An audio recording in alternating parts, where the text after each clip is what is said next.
Olá, Roraima, tudo bem? Eu sou Leôncio Monteiro e nós estamos começando agora mais um Papo M3 Realidades Políticas, trazendo esse tema da nossa discussão semanal, a conversa que é mais atual do que nunca. Afinal, a política está presente no nosso dia a dia sempre. E claro, as conversas aqui sempre são muito proveitosas, com convidados que trazem muito conhecimento, muita vivência do mundo político. Hoje nós temos dois convidados, então a conversa vai ser muito bacana, com toda certeza.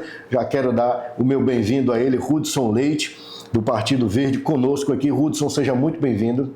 Obrigado, é a segunda vez que eu vim aqui. Vi logo no começo, eu fui convidado pelo Belini. E foi um papo bem interessante, como vai ser hoje. Obrigado pelo convite.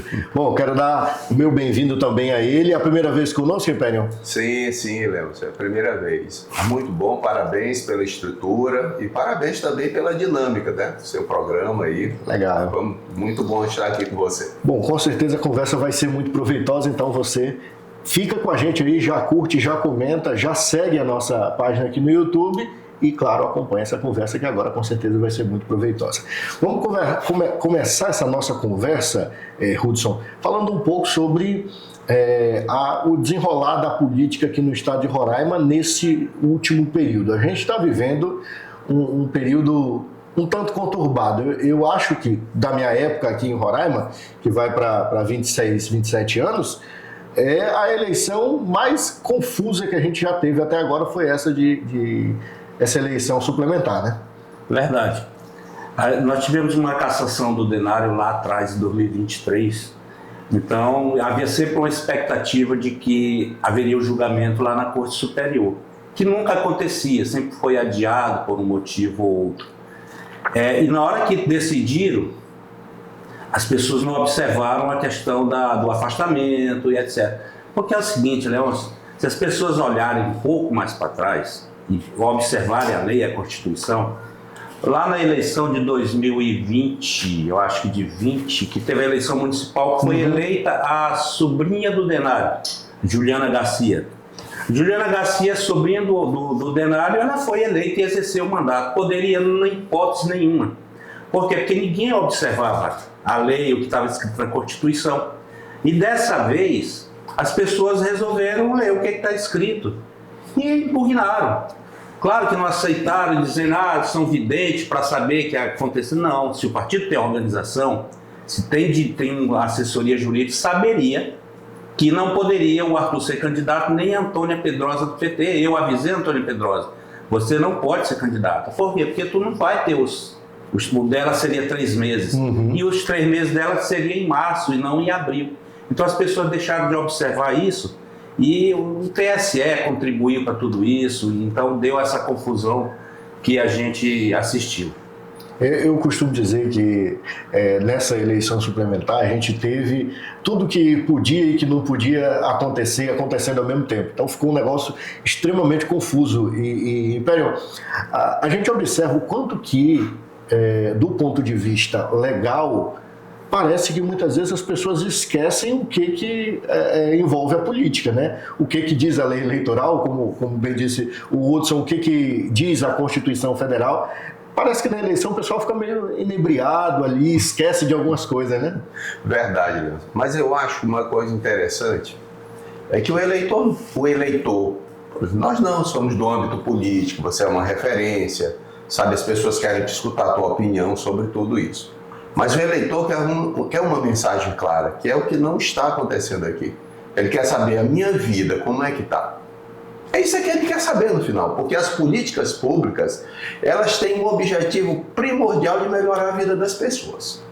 Não é isso? E isso está no eleitor. Ele quer saber do filho dele, ele quer saber como é que está a vida dele, ele quer saber qual é que vai ser o futuro da geração de emprego, da saúde, da educação. E aí, nesse âmbito que nós estamos tendo, que nós estamos discutindo agora, isso está passando ao largo. Então, quando a gente olha os resultados daquela campanha ali, que mais de 100 mil pessoas não foram, as pessoas não conectaram com isso. Elas não viram nem no discurso do Arthur, nem no discurso do Sampaio e nem em outro candidato qualquer, aquilo que chamasse a atenção dela para dizer, eu vou votar. E você bem disse aqui na conversa anterior, disse o seguinte, e se essas eleições ali fossem assim abertas, não houvesse a obrigatoriedade do voto, como seria isso? a abstenção seria muito maior. Então, eu acho que o que está faltando, na verdade, é exatamente uma proposta que ninguém discutiu ela até agora para o governo. Nós estamos indo para as urnas, eu fui votar, escolhi meu candidato ali, mas qual é a proposta para o Estado? Qual é a proposta para tirar o Estado dos piores índices socioeconômicos do Brasil? Não tem até agora. Ninguém discutiu isso até agora. Eu acho que isso fica aí para as candidaturas majoritárias, né? Exatamente que as pessoas tenham mais cuidado para chegar o eleitor, chegar com uma proposta clara para o eleitor que ele possa definir o seu voto. E aí, Hudson, na verdade eu estendo essa pergunta aos dois. Onde é que fica a democracia quando nós temos num colégio eleitoral como o do estado de Roraima, mais de 100 mil pessoas, mais de 120 mil pessoas, né? 114 mil pessoas. Não indo às urnas. Pois é. Complicado e preocupante, né? Eu até, antes eu estava conversando com o Pérez, vamos fazer uma consulta para ver se essas pessoas estão pagando a multa ou justificar os votos, porque senão mais de 114 mil pessoas sem votar é preocupante, porque poucas pessoas vão decidir pela maioria. Então a gente tem que se preocupar muito com isso. Nós nos preocupamos, nós do Partido Verde, a gente sempre participou muito da eleição. Colocando candidaturas majoritárias, tanto para prefeito como para governador. A gente sempre coloca bons candidatos nas outras, para deputado estadual, federal. Por quê? Porque a gente respeita muito a democracia e nós entendemos que só através desse processo democrático a gente pode melhorar o nível da política no nosso estado e melhorar também a vida das pessoas. Bom, desse ponto de vista, Império, a gente tem como o Hudson disse, um risco de que a decisão sobre a vida de todo mundo fique na mão de alguns poucos. Eu não estou falando dos poucos políticos eleitos, mas dos poucos eleitores que foram às urnas. Sim, de verdade. Você tem razão. Isso desde que saiu os resultados, eu disse, poxa, esse índice é altíssimo, porque isso daí vai interferir também nas proporcionais. Você imagina aquele candidato a deputado estadual, né, que tem lá no seu reduto ali, boa parte desses eleitores que não vão poder votar. E eu acho que isso assim não tem tido a preocupação da classe política, que eu estou dizendo, é daqueles que têm mandato. Sabe, se preocupar em fazer, porque esses eleitores estão indo para lá, e são eleitores que, boa parte dessas pessoas, ou seja, não vai interferir só nas majoritárias, né? Senador e governador. Isso vai para as proporcionais também, que são deputados estadual e os deputados federais.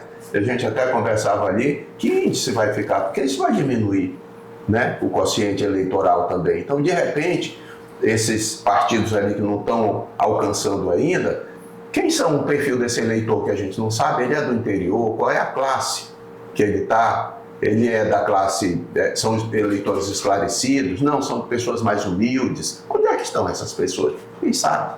Certo? Pelo menos lá nos relatórios deve aparecer, né? Com relação aos municípios. Eu acredito que muitas pessoas do interior, certo? Porque geralmente os deputados estaduais, candidatos a deputados estaduais, levam boa parte com sua estrutura para esse eleitor votar, né? Que não é o daqui da capital, que tem essa facilidade de chegar nas urnas.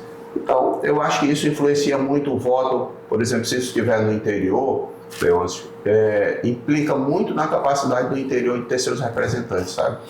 Isso concentra mais na capital. Exato, e aí a gente tem uma organização política que termina não representando o Estado, ou pelo menos os interesses do Estado, né, Hudson? Com certeza. Vai setorizando o Estado, e é um Estado tão pequeno, né? Isso que o Império falou agora, repetindo até o que eu falei. Tu já imaginou se esses 114 mil não vão para as urnas? O quociente eleitoral vai baixar para deputado estadual e para federal. Então vai virar Por exemplo, nós estamos trabalhando, já estava fazendo uns cálculos que a eleição estadual seria ali em torno de 13 mil votos. E o federal em torno de 38, 39. Como é que vai ficar isso? Vai baixar bastante? É bom que aumenta a chance daqueles partidos que hoje talvez não tem perspectiva de eleger ninguém, talvez eleja. Então, para ver como muda essa configuração. por conta da ausência do eleitor. Exatamente. E o eleitor, na prática, é o ator principal, né? Eu sempre digo isso. A gente tem a imagem, muitas vezes, de que o ator principal é o político, porque é ele que está no palanque, mas no cenário da eleição, o ator principal é o eleitor, né? É quem vai definir. É isso aí. Certeza. O que a gente observa aqui em Roraima é que, muitas vezes, essa ausência de uma proposta direta, como vocês dois já falaram, para algo que seja palpável para a mudança na vida das pessoas, isso muitas vezes está escasso. Não é só uma peculiaridade de Roraima. No Brasil, a gente tem política há muitos anos só no gogó. Vou fazer, vai acontecer, vamos mudar, vamos transformar, vamos jogar o bandido na cadeia, o bandido bom é o bandido morto, ou vamos começar a comer picanha, vamos voltar a comer picanha com a cerveja. Então, o discurso fica muito no campo da retórica, mas na prática o negócio não acontece, né? Não acontece. Eu estou na política há bastante tempo e eu tenho uma observação. O primeiro governador nosso foi o Altomar. Eu estou falando do pós das eleições diretas, né? O Altomar, ele era o quê? Tinha várias profissões, mas ele era engenheiro. O Altomar era engenheiro. Depois dele veio o Neudo, que era engenheiro, foi reeleito, né, engenheiro, depois Flamarion, aí voltou a tomar, veio Anchieta, depois veio Chico, todo mundo é engenheiro. O Império é engenheiro, parece que vai ficar bom pro lado dele. Mas todo mundo é engenheiro. Aí depois veio a Sueli e o Denário. O que acontece quando você elege alguém de uma profissão? O orçamento ele fica torto para aquele lado. Sim. Né? Então o orçamento do Estado ele foi torto para a engenharia, estradas, para a engenharia. Quem é que fez alguma obra importante que você diga assim, essa obra dos engenheiros foi muito importante? O Altomar, que construiu a infraestrutura do Estado, que não tinha nada, os tribunais, a Assembleia, etc. Aí veio o Neudo. O que o Neudo fez de bom? Energia de Guri, que naquele momento resolvia, trouxe o dobro de energia que a gente consumia, foi legal. Fez a BR-174, asfaltou, não era um asfalto de qualidade, mas fez. E fez as escolas padrão. Né? Essas foram as principais obras do governo do Neudo. E depois disso, se a gente procurar qual obra importante que existe no Estado, talvez o viaduto aqui da Gleide de Pai, uma obra importante. O que mais? Né? Cadê nossas vicinais? Como é que elas estão? Nós temos vicinais boas, nós temos estradas estaduais boas? Nós não temos. Então, nesse período, quantos bilhões de reais foi gasto em estrada e não tem nada. Né? As pessoas talvez não verifiquem isso. Aí veio o Denário. O Denário é voltado ao agronegócio. O agro foi pior, porque eu passei 8 anos passando em frente a uma escola padrão aqui do Cantar. 8 anos ali em reforma. Nunca terminaram. Nunca conseguiram terminar uma obra como da maternidade. Por quê? Porque não era prioridade para ele. Então, o povo, na hora de votar, ele tem que escolher. Na eleição passada eu falei muito isso, que eu fui candidato, que eu sou administrador. Eu tenho uma visão diferente daquele profissional, o engenheiro. Ele olha para o administrador, ele olha com mais amplitude nas coisas. Tem que olhar para tudo, né? Tem que olhar para tudo. Então, essa preocupação que eu falo sempre, mas eu queria falar e o eleitor entender isso, entendeu? O eleitor entender que ele precisa amadurecer. O político tem que amadurecer, mas o eleitor tem que amadurecer também. O eleitor amadurecendo, o político é obrigado a amadurecer. O Império deu uma informação importante agora a respeito de quem o eleitor vota, né? A gente estava conversando aqui antes. Então, essas coisas pequenas da política, assim, que às vezes a gente não consegue enxergar, é que a gente tem que começar a enxergar, e nós, como candidatos, como comunicador, temos a obrigação de passar isso para o eleitor, para a gente melhorar o nosso grau de entendimento da política. E tem uma coisa também, sabe, é que eu acho que quando a gente olha esse histórico da política, a gente tem um modelo que ele é padrão, certo? Aquilo que você afirmava quase agora, o tipo de discurso, as coisas não acontecendo. Porque veja bem, antes do Altomar, né, os governadores anteriores, eles disseram que trouxeram a soja, que era o nosso grande potencial, né? Soja. Sim. Nós estamos agora chegando ao quê? Pouco mais da área plantada, veja só, nós temos 40 anos. Será que nós vamos esperar a cada 40 anos para uma cultura se consolidar no Estado? E ainda não gerar?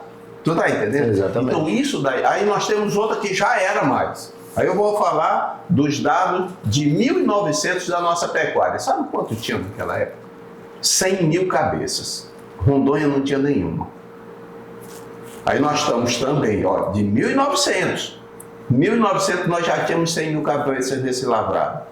Hoje nós temos 1.300 e Rondônia está milhões. 1.300.000. 1.300.000 e Rondônia chegou à potência. Ou seja, nós também não avançamos.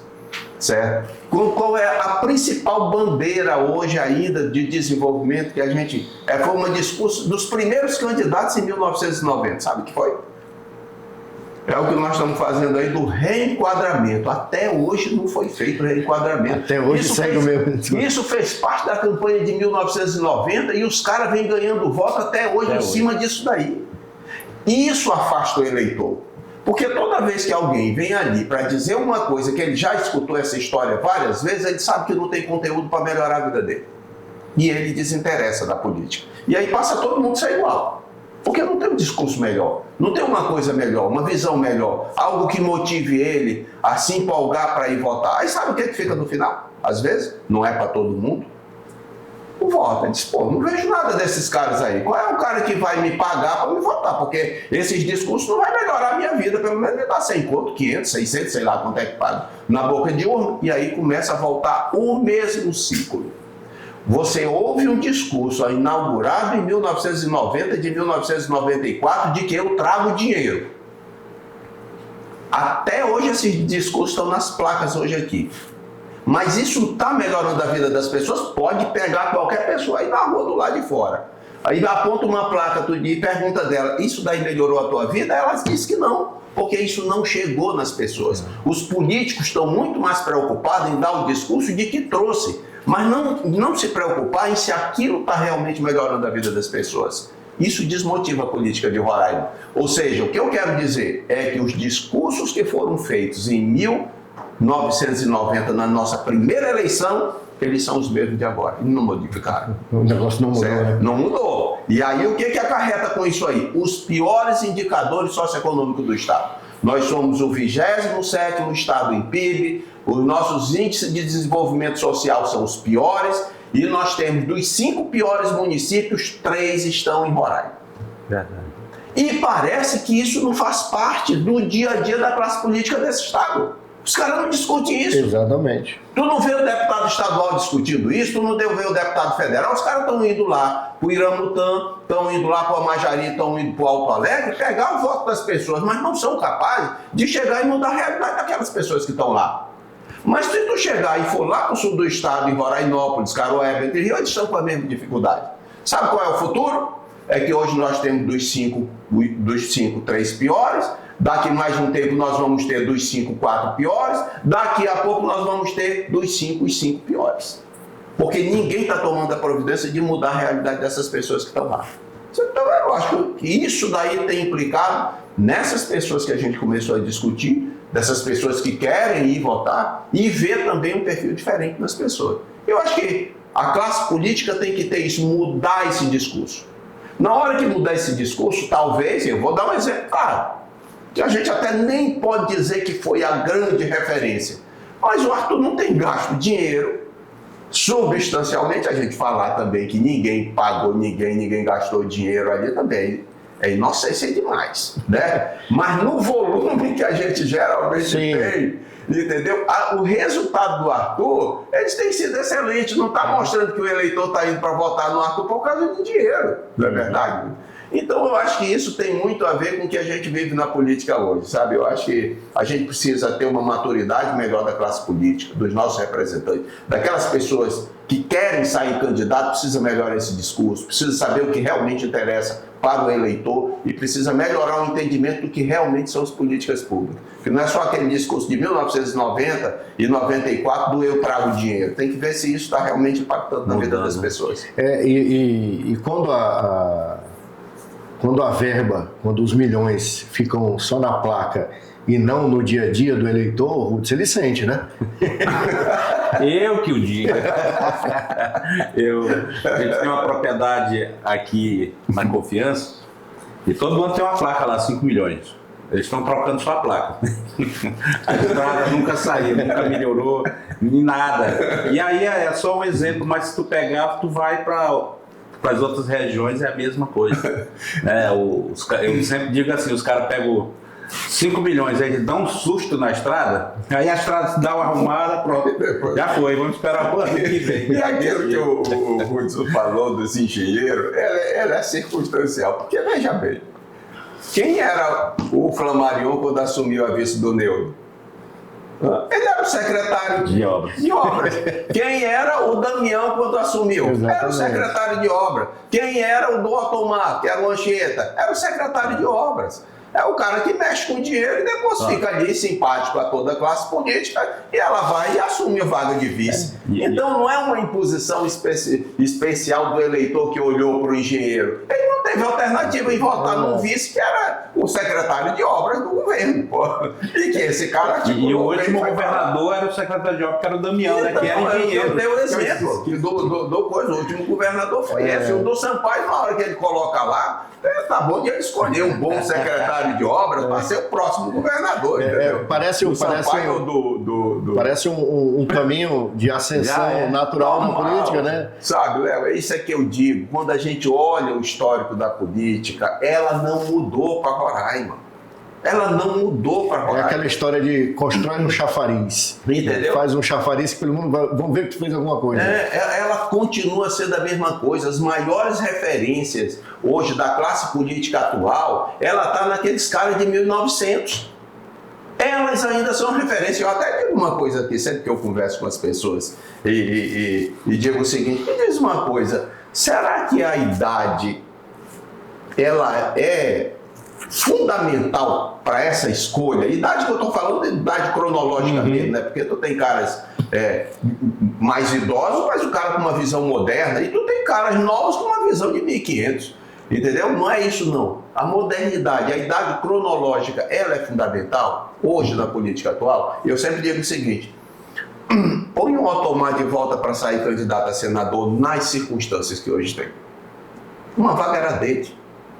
Eu não tenho dúvida disso. Por quê? Porque há carência de gente para o eleitor votar com um perfil diferente. Porque a referência que ficou foi a deles lá atrás. Ninguém substituiu esses caras até hoje. Exatamente, já faz Se tempo. Se o Neudo tivesse as condições para sair hoje senador, uma vaga era dele, porque ele construiu essas referências que o Hudson disse que não apagou, e depois daí acabou. Cadê o cara que fez a melhor qualidade da escola? Porque o Neudo construiu ela. E qual era o papel dos que vieram depois? Não era ter dotado a nossa educação de qualidade boa para os nossos filhos e netos terem uma educação em Roraima despontar? Não teve. Não tem, você busca, não tem, tu tem um discurso que os caras dizem aí, propriamente todinho ali, o eleitor fica sabendo que a sua vida não mudou, mas isso que entrou na cabeça do cara na hora do voto. Mas não teve ninguém para mudar essa realidade. Sabe, o discurso moderno e a prática também, sabe, de mudança da vida das pessoas, e é por isso que a gente está nisso. As nossas referências, elas são antigas, ninguém mudou nada. E o eleitor, Império, ele fala muito em mudança, mas ele não tem coragem de mudar.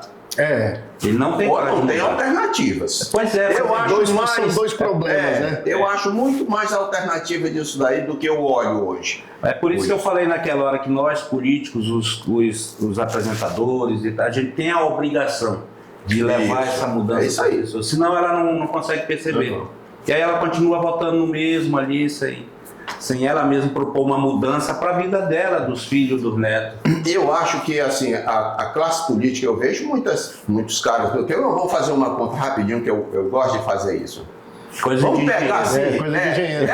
Não, tu sabe por quê? Porque não tem como a gente fazer uma avaliação sem a gente não estar com dados estatísticos, né? Tem que apresentar, né? Tem que apresentar. E eu sempre penso da seguinte forma, você pega um cara, eu não vou dizer nenhum nome, um cara que acha que é um bom vereador, um bom deputado, que ele faz o seu papel em, sei lá, vamos supor aí nas quadrilhas, que hoje é a maior manifestação cultural que tem.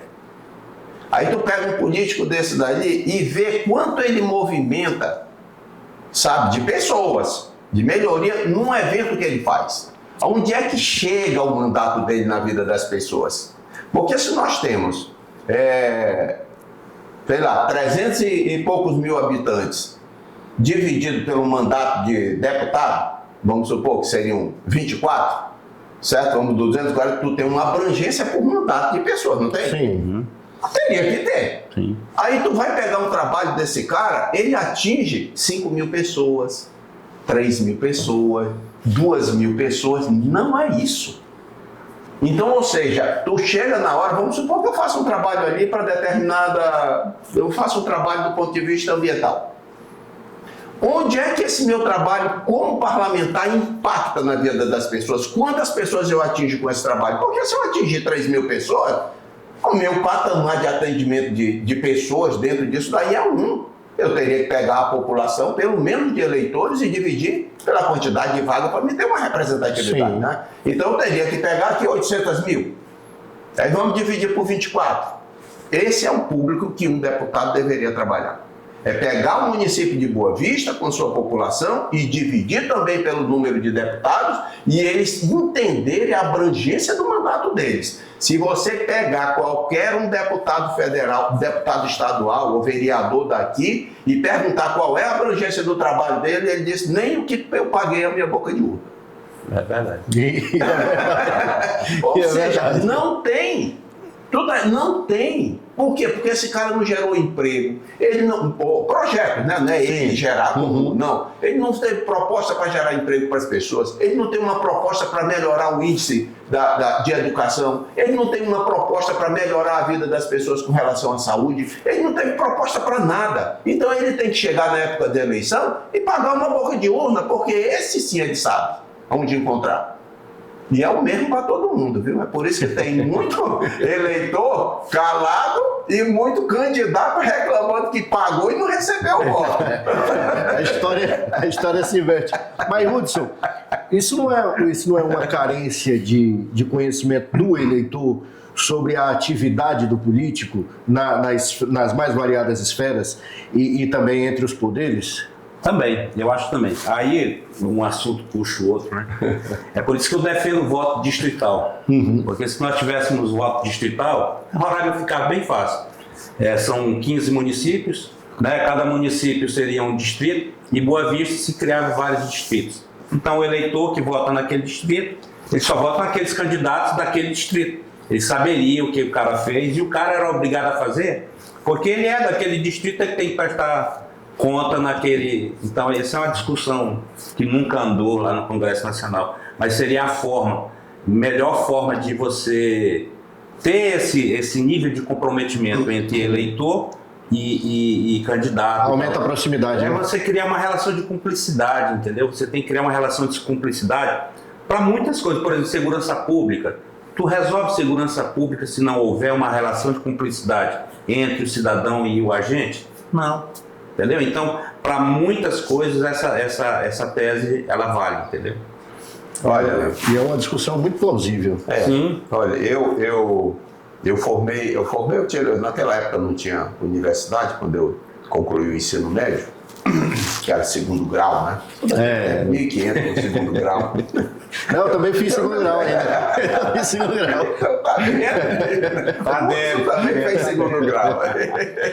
Depois do ginásio, né? Tinha um ginásio e aí vinha o segundo grau. Eu fiz no Gonçalves Dias. Era uma escola de ensino médio, né? Que a gente disse que era o Gonçalves Dias.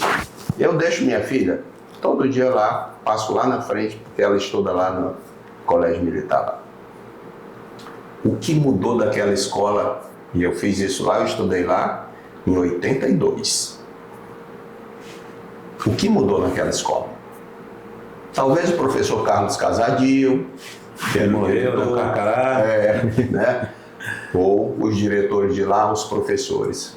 A metodologia de ensino é a mesma da época que eu estudei.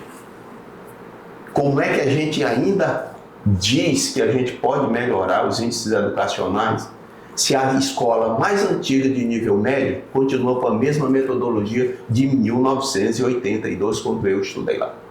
É difícil acreditar numa perspectiva de mudança. Não né? dá, sinceramente não dá. Essas coisas precisam ser discutidas. Isso tem que ir para o eleitor escolher. Isso tem que ir para a classe política avaliar se eles estão no caminho certo com o discurso lá de 1990. Então nós precisamos melhorar. Precisamos melhorar a qualidade dos nossos políticos e o entendimento do eleitor sobre o que são essas políticas, que a gente fala em políticas públicas, às vezes, pô, esses caras falam tanto de política pública, eu não vejo minha vida melhorar. Mas isso é proposital, porque a elite da classe política de Roraima sabe disso. Agora ela quer? Não, ela não quer, sabe por quê? Porque o poder dela foi feito exatamente nesse atraso que nós estamos tendo. De eles virem com esses mesmos discursos e conseguir o voto da mesma forma. É a política da manutenção da ignorância. Os novos políticos não poderiam mais estar admitindo isso. Aí tem um diferencial do que acontece no Brasil, que aqui ainda não aconteceu. Tu vê caras novos, sem conhecimento nenhum a nível, sabe? Sim. Que estão num partido lá que não é um partido que tem nada, e os caras bombando em voto. Porque eles realmente estão falando aquilo que aquele estado precisa, aquela região precisa, do que aquele povo precisa. E aí a gente ainda não teve isso aqui. O nosso melhor discurso hoje, ainda para o eleitor, é a BU. E é lastimável. É só isso que tem. Deixa eu entrar num tema, me perdoa te interromper, mas eu queria voltar para o tema da educação, e aí queria começar contigo, Hudson.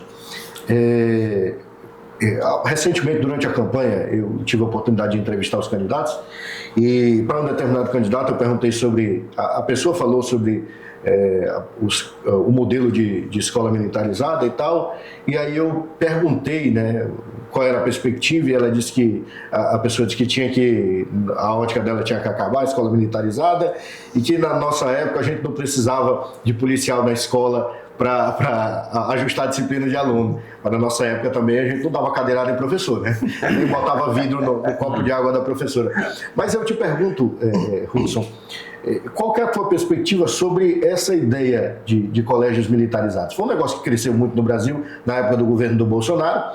Depois o governo Lula parou de financiar isso, mas alguns estados mantiveram, e Roraima é um deles. Tu acha que de alguma ótica isso melhora pelo menos o comportamento dentro da sala de aula?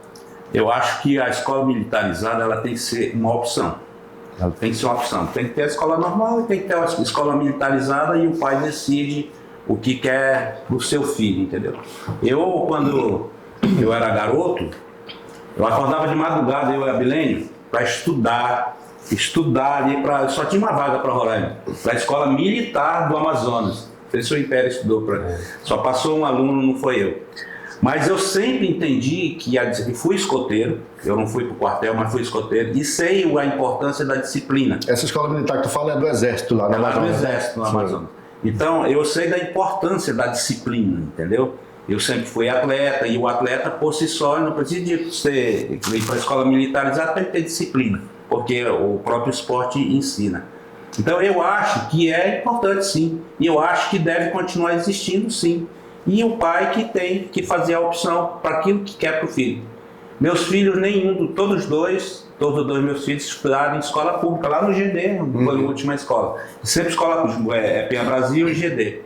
Meus filhos, um é advogado, pós-graduado em Direito Eleitoral, mora em São Paulo, e o outro é médico, formado em escola pública. Então, hoje em dia, tem muitos pais que querem transferir para a escola a responsabilidade de educar o filho. Também queria chegar nesse ponto. Então, não é por aí, entendeu? Então, eu acho que as pessoas falam muito dos problemas e tudo, mas muito dos problemas está na família, está lá na base, entendeu? Então, é muita coisa que tem que ser mudada, é muita disciplina, é muita educação que vai mudar isso. Porque se não tiver a educação na vida das pessoas, e demora, a gente tem que entender que mudar através da educação demora. Não é assim, mudou. Não é assim. Então, com relação à escola militarizada, com certeza eu sou a favor como uma opção, sim. Bom, e esse aspecto de terceirização da atividade familiar, da responsabilidade paterna, infelizmente, acontece demais, e eu digo isso por experiência já vista em diversas escolas, quando os pais insistem numa terceirização de todas as atividades familiares para o professor. Uhum. Aí você tem um problema muito sério. Eu questionei uma vez a direção da escola numa reunião, porque os filhos, as crianças estavam sendo, no momento cívico ali, depois de cantar o hino, eles faziam uma oração, e eu sou de uma religião minoritária, né? E aí eu questionei por que acontecia essa oração e tal, e aí os pais, eu prefiro que eles aprendam a rezar. Então por que você não ensina em casa? Por que o professor que já tem que ensinar português, matemática, história, geografia, tem que dar uma contextualização sobre vivência social, ainda tem que ter mais o peso de ensinar religião também? O pai vai fazer o quê a partir de agora, né? Não, é um negócio complicado, Império. A gente tem a escola sendo esse ponto de referência social, mas um ponto de absurda sobrecarga para o professor especialmente. É verdade. Isso daí é a mais pura verdade. Porque, veja bem, eu acho que a gente foi sobrecarregando isso de forma legal, né? Porque se pegar no aspecto da legislação, estão todos isso lá. E tem mais decisões, exatamente, confrontando essas competências que tem da família com a escola. Exatamente. Entendeu? Então hoje a gente não tem muito claro isso, nem do ponto da legislação, muito menos dos pais, do que é o seu papel de educar, e o outro é da formação escolar. A educação ela está muito mais do que a formação escolar de matemática, história, geografia e tal. E eu até, numa pós que eu fiz, é engraçado isso que o meu professor dizia. Imagina só se a gente fizesse um curso de culinária. E eu aqui tivesse que levar 6 anos para poder ensinar um aluno a fritar ovo. E chegasse depois de 6 anos, que é o período todo do ensino básico ali, ele ainda não soubesse fritar ovo. Essa culpa era do aluno, não era minha como professor. Porque, veja bem, em 1600, que é 1800, 1600 anos atrás, ou seja, nós estamos ali com 400 anos, que todas essas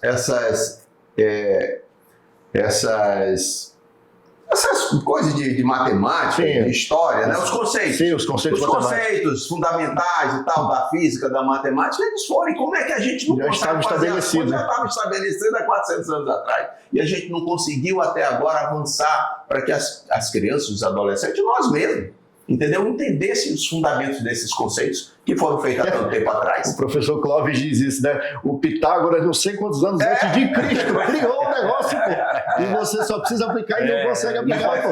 E você não consegue aplicar, então vamos levar. Sabe por quê? Porque nós adotamos um modelo e não reformamos ele.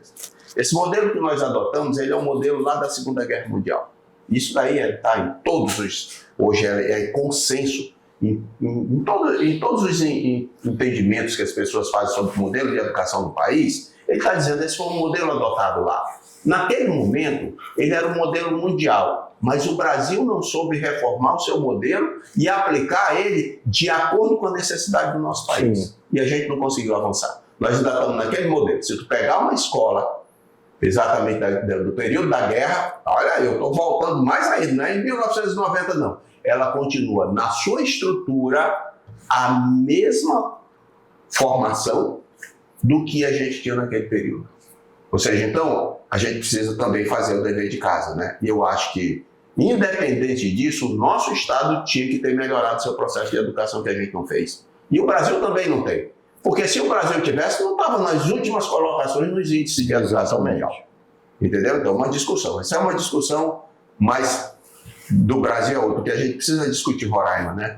Eu acho que a gente está tão longe. Se o Brasil já não tem essa educação que a gente precisa, e Roraima nós somos os últimos, então a gente está muito distante. A gente precisa fazer o dever de casa. Bom, outro ponto que é desses, os 3 pontos que mais doem, né, no dia a dia do cidadão, que é educação, saúde e segurança pública, eu queria falar sobre esse aspecto da segurança, que o processo migratório, Hudson, fez com que a gente tivesse uma evidência ainda maior da necessidade da responsabilidade do governo federal no âmbito de guarnecer suas fronteiras, mas também de na prática, a política estadual conseguir estabelecer uma atuação de segurança pública que traga o mínimo de eficiência que o cidadão espera, né? Com certeza. Quando eu fui senador por um período de 4 meses, um período bem curtinho ali, como eu era suplente senador Telmário, eu deixei um projeto de lei lá que diz o seguinte, que o Brasil ele faz fronteira com 10 países. Você pega lá da Guiana Francesa, desce, vai até o Uruguai, são 10 fronteiras. O problema que aconteceu aqui, ele pode acontecer em qualquer uma dessas fronteiras. Qualquer uma dessas fronteiras. Então, o que eu deixei lá, que é uma emenda ao projeto de lei da imigração. O projeto de lei da imigração, eu vi o Nicolete apresentando um projeto para expulsar, para não sei o quê, mas já está tudo nessa lei. Então, eu pedi para acrescentar um artigo, ele foi arquivado, é o Império que vai desarquivar, lá e apresentar o projeto, o senador. Que bom. E o que dizia esse meu projeto? Então, toda vez que o número de imigrantes alcançar 3% em relação à população daquele estado atingido, a União é obrigada a interiorizar, dividir o problema, levar pessoas para outros estados, para outros municípios. Mas não pode ser assim, Santa Catarina, eu quero só engenheiros, advogados, professores. São Paulo, eu quero alguém que já trabalha.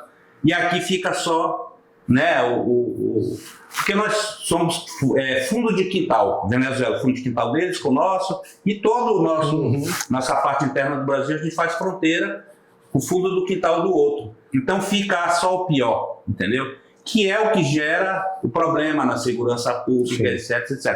Então a gente tem que começar mudando a lei, porque se não mudar a lei, como é que vai fazer? Então, e a segurança pública, o que eu acho, na minha visão como administrador, o que falta é, primeiro, organização. Falta organização. Porque a quantidade de carros, de viaturas que vieram para o governo do estado nesses últimos 4 anos, foram cerca de 700 viaturas. Quando o Denário estava saindo, você via ali pelo centro um carro da polícia estacionado em cima da calçada, com o giroflex ligado, o camarada ali por perto. Quando acontece isso, é porque não tem gasolina. Entendeu? Então tá tipo o inferno de brasileiro, quando tem uma coisa tem outra, quando tem a outra não falta outra. Então tá faltando muito a organização, entendeu? Tem viatura, tem policial, tem bala, tem tudo. Então tá faltando o que? A organização. Aí quando eu falei do engenheiro, que o engenheiro tem a cabeça torta, quando a gente viu o Sampaio entrando, o que foi que o Sampaio fez? A primeira coisa que ele fez: nomear uma secretária de segurança, uma mulher, a comandante da PM, uma mulher. Ele olhou para a segurança pública. Por quê? Porque ele é da área. Sim. Ele é da área de segurança pública. Então o olhar dele já vai para ali, já folga para ali. Por isso que eu digo que era da importância de um administrador governar o Estado. Porque ele não vai ter essa visão só de uma coisa. Ele vai ter uma visão de tudo. Não vai puxar a brasa só com uma sardinha, né? Quando é o Chico Rodrigues, o senador, ele comprou, através um monte de canoa. Tu viu aquilo ali? Canoa doidada ali. E de que o Chico vai fazer com tanta canoa? Vai ser o Chico Canoa agora. Mas o Chico estava na cabeça dele, olha, vou distribuir, porque o pessoal vai pescar, né? Mas e os peixes? E os peixes? Eu caminho aqui na Vila Roy, eu vejo um monte de gente pescando ali, pesca artesanal, mas aquele pescador lá é o pescador profissional, que vai tirar com rede e tal. Cadê? Eu tenho uma outra proposta que eu apresentei e foi implantada no Paraná, que é o repovoamento de rios com espécies regionais. Você pega uma piscicultura dessa, eu vou botar lá milhões de mapinchã, pacu, aracu, para repovoar os rios. Os caras que têm multa ambiental, tem um monte de gente que tem multa ambiental. As multas que às vezes a pessoa não pode pagar. O cara mora na beira do rio, o cara que deve a multa aqui vai fazer uma parceria com alguém que mora na beira do rio, que ele vai estar com um tanque ali, com a ração fornecida com aquele cara que vai fazer a compensação ambiental. Sim. E vamos repovoar os rios para a pessoa poder pescar, pegar o peixe ali artesanalmente ou profissionalmente. Então o Estado tem essas coisas que tem que ser completadas, entendeu? E é uma perspectiva que do âmbito político seria fácil de se resolver. Muito fácil. Algo que não demanda uma discussão, não precisa de um quórum constitucional, é uma coisa mais simples, relativamente básica, né? Está tudo na lei. A compensação ambiental, eu fui lá no IBAMA, lá quando eu estive em Brasília, o que pode ser feito? Não, tá aqui, tem a lei federal. Aí eu fui ver aqui, quando o Ionilson era da FEBAR, o Ion disse, não, isso tem a lei estadual. Eu disse, por que não fazem? Por que não fazem? Né? É algo que, teoricamente, já está previsto, né? Seria mais simples, né? De fácil execução. Eu acho que esse aspecto da migração, claro, ela impacta em tudo, né? Ela impacta na nossa saúde, ela impacta na educação. Tudo. Ela melhorou a questão da oferta de emprego, porque veja bem, todas essas lojas grandes que vinham se estabelecer aqui em Roraima, que elas vinham do Amazonas, elas às vezes traziam seus profissionais, porque ainda não tinha, sabe, para fazer serviço. Então, com essa demanda que veio da Venezuela, boa parte desses serviços hoje a gente tem ofertado, certo? Para o crescimento e até serviço. Eu fui prefeito lá em Pacaraima 2 mandatos. Na época foi de 97 a 2004. Eu fiz um levantamento lá com o pessoal da Venezuela, da migração venezuelana. Quantos brasileiros naquela época moravam lá? Do sul da Venezuela, basicamente, né? Que era aquela parte de Minas e tal, Pata e até Porto Ordaz. 250 mil brasileiros. Caramba! Era muito. Então, quando eu olhava esse número, eu dizia o quanto a Venezuela colaborou durante décadas com famílias brasileiras que procuravam a melhoria da qualidade de vida de lá. E aí reverteu agora para cá. Certo? Mas passaram aqui por Roraima, engenheiros, professores, médicos, enfermeiros, pessoal todo do setor de petróleo, gás, rede hoteleira, os índios da Venezuela, craque em turismo. Os caras bons porque faziam turismo há décadas. Ninguém desse pessoal ficou. Por que não ficou? Sabe, né? Porque aqui não foi dada essa oportunidade para esses bons profissionais. Sim, exatamente. Nós não tivemos a capacidade e ainda não temos de absorver bons profissionais. De ter esses setores do turismo bem definidos, gerando emprego, com investimentos altos, uma política correta, entendeu? Porque se esses índios que usou o Arauz foram os primeiros que vieram, esses caras trabalhavam turismo lá, eles vieram para ficar aqui nas comunidades daqui. Qual era, se tivesse isso dentro das nossas comunidades, esses caras tinham ficado aqui, sabe, com um know-how enorme para somar junto com as nossas comunidades aqui e desenvolver o turismo regional. De alto padrão, esse turismo daí das povos indígenas e tal, ele não é um turismo médio não, ele é um turismo de alto padrão para gerar emprego, gerar renda, inclusive para nossas comunidades.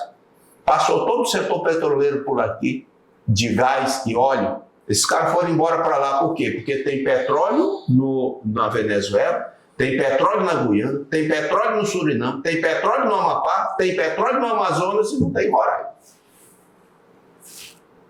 Claro que isso é falta de política. Exatamente. Tem petróleo aqui sim. É que não houve por parte do governo federal a determinação, assim como não está havendo para resolver o problema das terras raras aqui, que tem e é de melhor qualidade. Mas quantas vezes a classe política se reuniu para pressionar o governo federal para dizer põe uma planta aqui?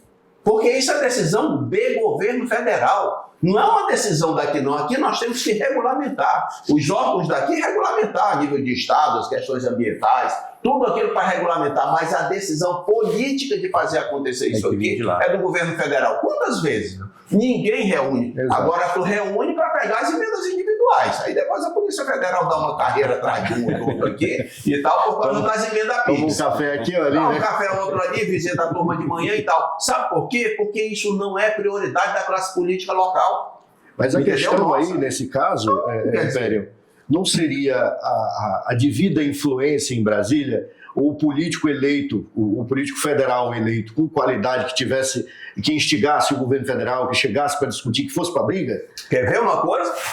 Tu tem a mesma briga lá no estado do Amazonas, não é? O estado do Amazonas não é um estado que também tem, igual São Paulo ou a Turma do Sul, quantidade enorme de senadores, são a mesma de Roraima. Exato. E os deputados federais são um pouquinho a mais do que Roraima, não é?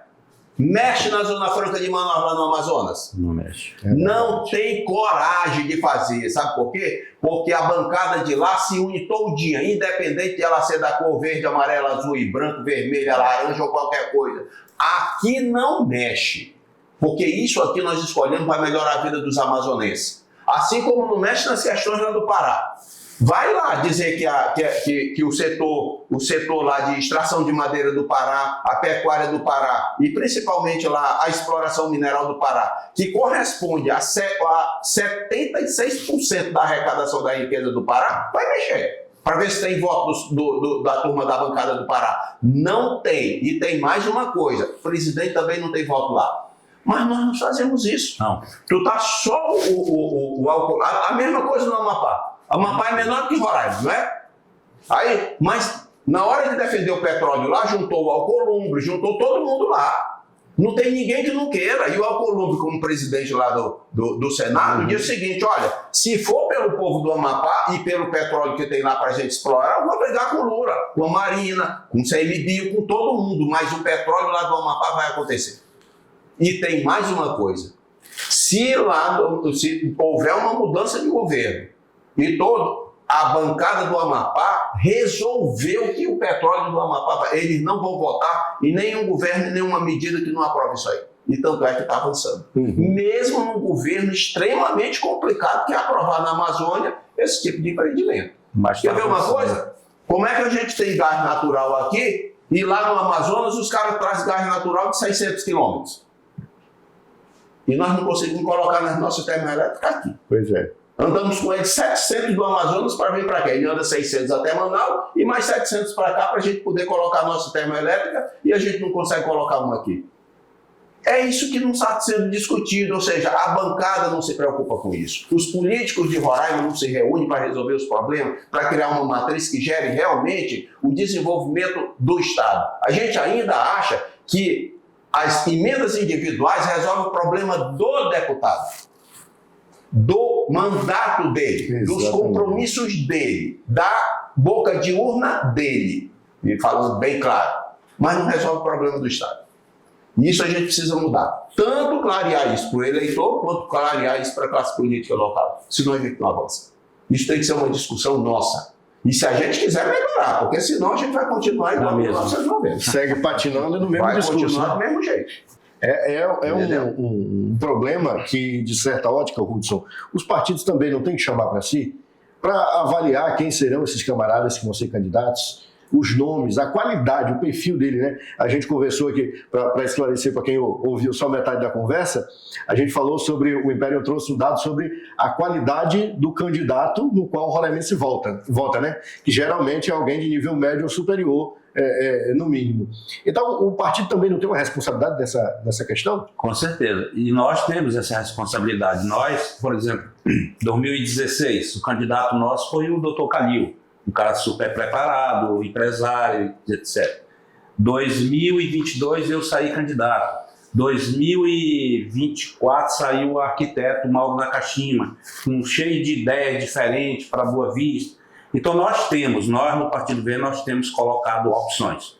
E tanto é que agora nós vamos colocar opção novamente com o eleitor. O eleitor decide depois, mas nós vamos colocar opções. Todo partido, eu acho que todo partido deveria lançar um candidato. Por quê? Porque todo partido ele tem um estatuto, ele tem um programa, ele tem um projeto, deve ter. Então todos os partidos deveriam lançar seus candidatos e deixar a população escolher, e no segundo turno, todos mais votados, aí você faz a escolha. Mas independente disso, no Partido Verde, a gente tem sempre colocado pessoas que tenham capacidade, pessoas que sejam capazes de desenvolver uma política, trazer uma política boa para Roraima. Eu sou o único cara que falo muito sobre a regulamentação do artigo 231 da Constituição e 176. A Constituição tem quase 40 anos e nunca regulamentaram. Isso tem tudo a ver com Roraima, que é a mineração em terra indígena. Sim. Discutir esse assunto. Se o índio, se a comunidade vai querer ou não, é outra coisa. Mas a lei tem que estar disponível para aqueles que querem. Isso aí me permita só fazer um adendo, Hudson. As pessoas muitas vezes têm a imagem de que a mineração em terra indígena é ilegal, é inconstitucional. E não tem previsão constitucional, não tem regulamentação. Não tem regulamentação. Se tivesse regulamentado, já estaria resolvido esse assunto. Por exemplo, o Denário chegou e disse, olha, vocês vão plantar milho. E tem muitas comunidades que plantaram milho e adoidado aí. Mas não perguntou deles se eles queriam realmente plantar milho. Eles chegaram com trator, semente e tudo. Eles, será que eles não queriam plantar era mandioca, ou era feijão, ou outra coisa? Então, consultar a comunidade, entendeu? Sim. E é isso que prevê que tem que ser feito com relação à mineração. Pô, você consulta, eu quero, eu não quero. Por exemplo, será que com esses lavrados, tu já andou nesses lavrados aqui do outro lado do Uraniquera? Sim. Não é lavrado de pedreiro de vista. Será que os caras não queriam fazer uma fazenda de placas solares para produzir energia para vender, para jogar na rede? De repente queriam, para melhorar a qualidade de vida deles, etc. Agora, a gente só vai poder fazer isso se tiver alguém lá no Congresso que queira discutir isso. O 1610 de 96 foi aprovado no Senado, mas na Câmara não andou. Nós já estivemos aqui como presidente da comissão, como relator, o Edio. Como presidente da comissão, Jonathan de Jesus, Edio, e fazendo parte da comissão, teve Márcio Junqueira, teve um monte de deputados. Aconteceu alguma coisa? Não. Por quê? Falta de interesse, falta de conhecimento, eu não sei. E aí o Estado segue, como o Império disse, patinando no mesmo discurso de 1990. Então não avança. E assim, a gente olha para tudo, né? Poxa, a gente tem que fazer uma análise crítica, reconhecer alguns avanços, né, que a gente teve de algum político e tal, como a gente reconhece aqui, né?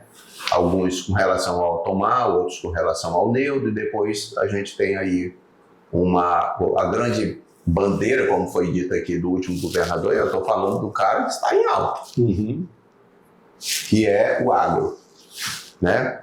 É evidente que a gente cresceu, certo? Mas nós só ganhamos do Amazonas, porque no agro, na área plantada e produtividade do agro, porque o Amazonas, a bandeira dele não é essa. Não é essa. É Zona Franca de Manaus. Se ele botasse para levantar a bandeira do agro. Está bem coladinho, certo? E tem mais, o Amazonas diz o seguinte: nós abrimos mão do agro, abrimos mão de tudo para isso aqui. Foi um pacto a nível nacional. E agora vocês querem mudar?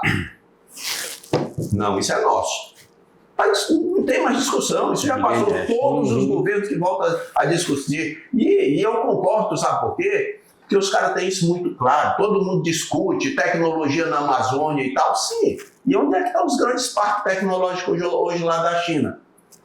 Como é que eles nasceram, se não foi também em regiões humildes e tal? Exatamente. Porque hoje o comércio não tem mais fronteira, não é porque está no Amazonas que o cara não vai colocar a indústria lá, não. Porque o que diz para ele colocar a indústria lá são as condições que aquilo criou. É o que a gente não tem. Quer ver uma coisa?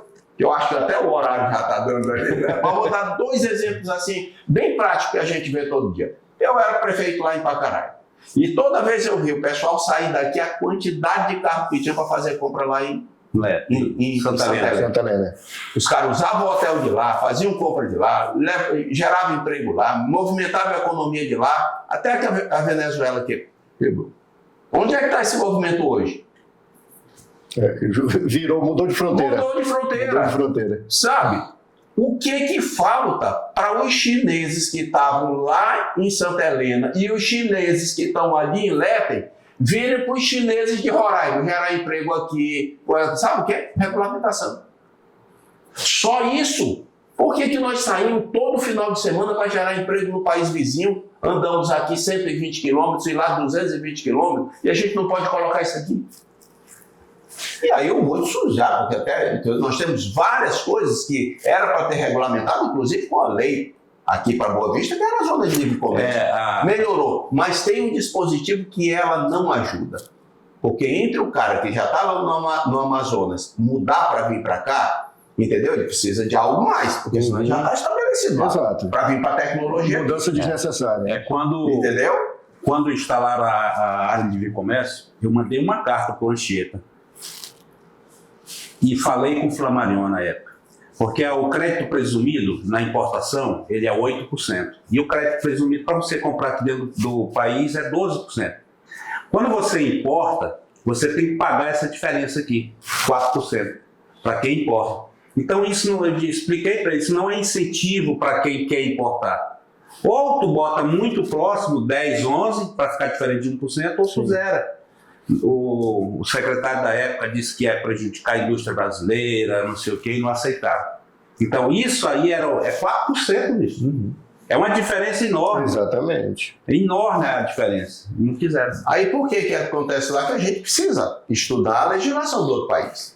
Aí tu vai para a Guiana. Aí a regra 1. Eles têm 14% de importação em qualquer produto. É um imposto que os caras pagam. Nós pagamos uma taxa de 32%. Você, se tu pegar aqui, todo mundo aqui, teus investimentos é 32% que tu paga no âmbito teus, em cima do bruto, lá em cima do líquido. Se você fez investimento, comprou televisão, comprou isso, paga o pessoal todinho, eles vão pagar o imposto deles, mas tu tira isso do teu e declara o líquido.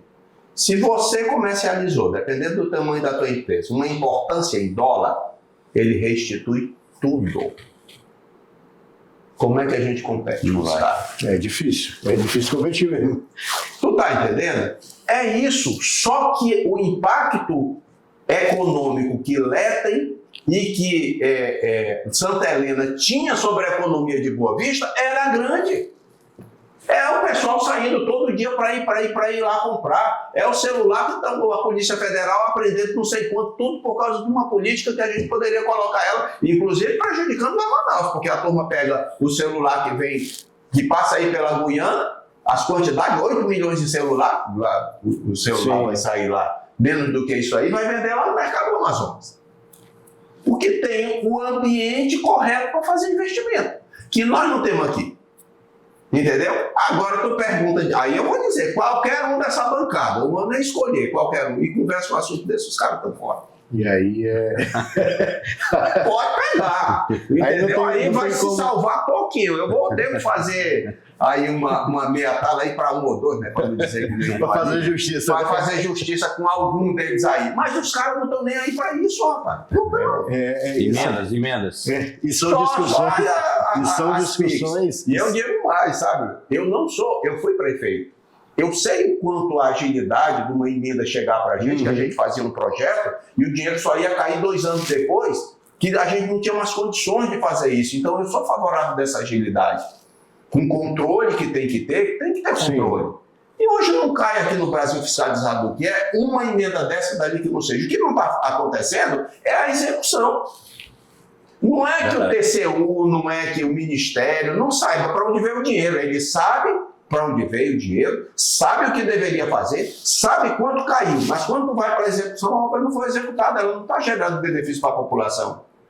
E aí é outra coisa, não é a emenda. O problema não é a emenda, né? Não é. É a execução. Sabe? Então os caras estão querendo lá discutir dessa emenda, que a gente saindo um pouquinho do foco, né? Porque a emenda PIS também não é a população não está querendo muito saber dela, não quer saber se ela chega. Exato. Né? Se ela vai ser PIS, se ela vai ser em cheque, se ela vai ser foi em cheque, agora em ordem bancária, se ela vai ser, sei lá, o que ele queria, na verdade, era que as coisas acontecessem para melhorar a qualidade de vida dele. É o resultado. Isso ninguém discute.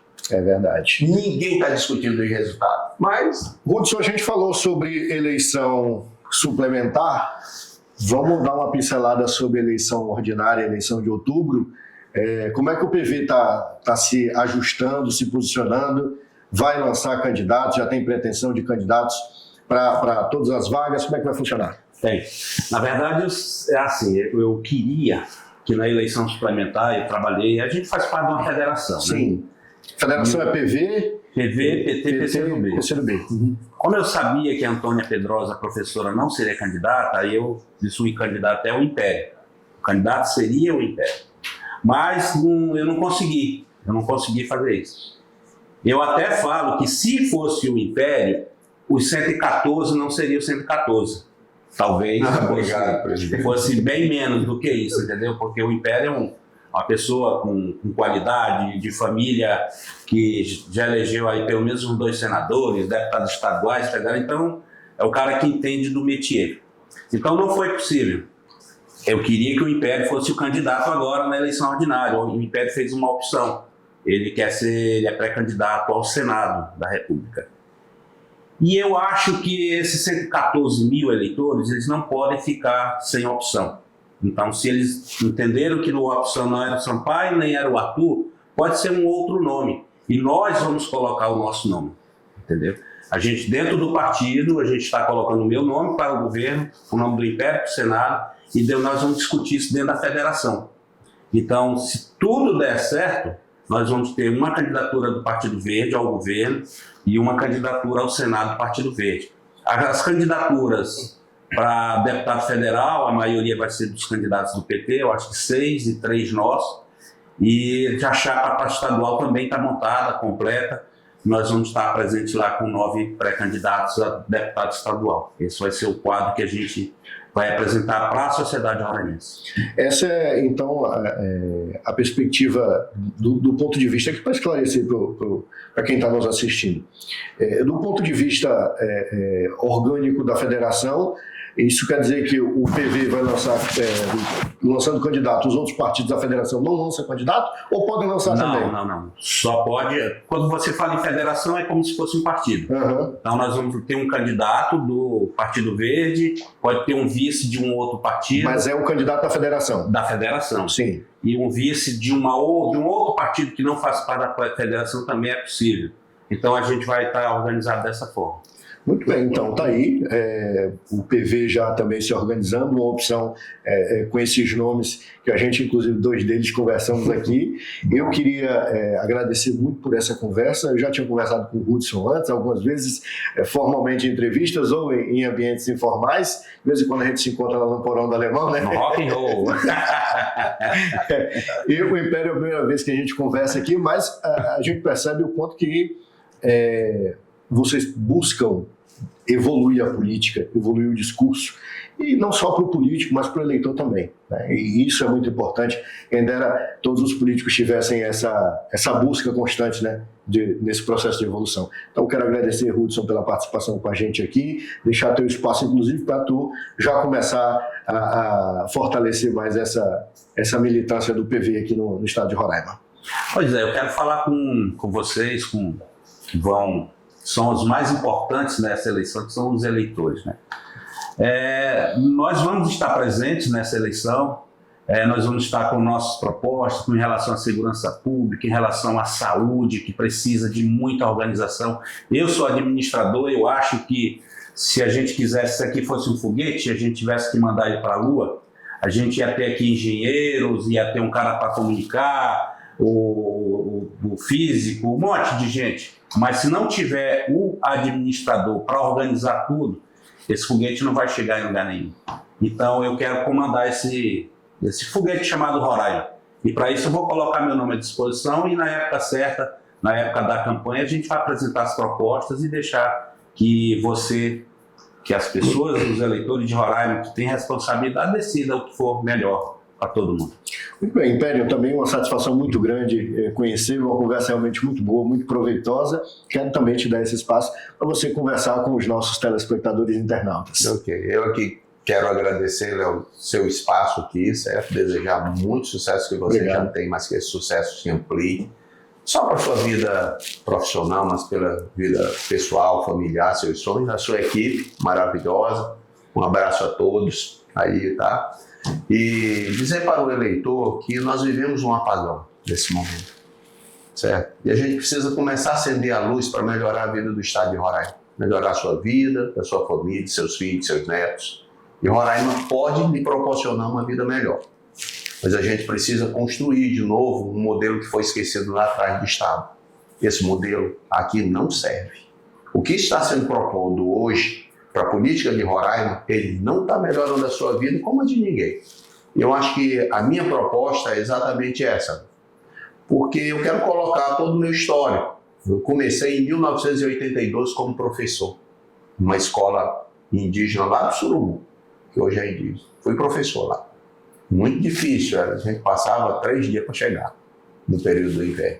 E de lá para cá eu construí toda uma experiência, em secretarias municipais de saúde e educação, secretarias estaduais de agricultura, secretaria do ID, secretaria de desenvolvimento e políticas urbanas e vários outros. Fui prefeito municipal e na minha formação acadêmica eu sou engenheiro, né, engenheiro elétrico, tenho pós-graduações em diplomacia corporativa e compliance, pós-graduação também em a nova educação, né, que é o modelo de nova educação que a gente tem no Porto do Rio Grande do Sul. E estou concluindo agora uma pós-graduação em IA e negócio, inteligência artificial e negócio. Eu quero colocar essa experiência pública, alinhada à minha experiência acadêmica, à disposição do eleitor de Roraima para discutir as políticas que devem melhorar a sua vida. Agradecer o seu espaço, a confiança do presidente, né, em propor o meu nome e também a federação em todo, a federação como um todo em aprovar para que a gente tenha a oportunidade de ir para as urnas nas eleições ordinárias. Muito bem, então tá aí, eu quero agradecer mais uma vez a participação dos dois aqui. Vamos depois, no período adequado, como disse o Hudson, trazer essa conversa novamente aqui, já com as definições das convenções sobre nomes de candidatos e falar um pouco sobre mais propostas para o nosso estado de Roraima. Muito obrigado a vocês e as portas estão sempre abertas, viu? Quero agradecer você aí que nos acompanhou até agora, te convidar uma vez mais para nos seguir, compartilhar, curtir, comentar aí embaixo, né, seguir a rede social dos nossos convidados e ficar por dentro sempre desse tema tão atual que é o tema da nossa política. Na próxima quinta-feira nós estamos de volta por aqui, sempre no mesmo horário a partir das 5 da tarde. Um beijo no coração e até lá. Tchau, tchau.